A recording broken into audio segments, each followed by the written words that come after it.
khas untuk suami yang nak dapat cahaya mata. Inilah dia susu Protili Papa to be.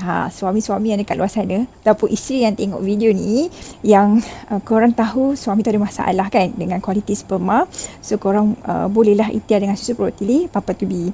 Sebab apa? Untuk kita nak dapat zuriat, suami itu perlu menghasilkan sperma-sperma yang berkualiti. Maksudnya jumlah dia banyak. Dia punya bentuk banyak yang normal, banyak yang aktif kan.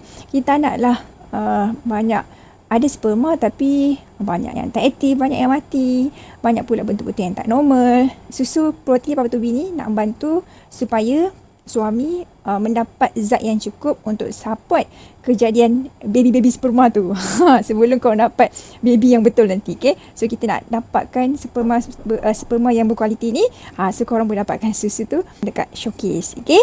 So jangan lupa, semoga tahun ni korang lekat, insyaAllah. Bye-bye, jumpa lagi. Assalamualaikum.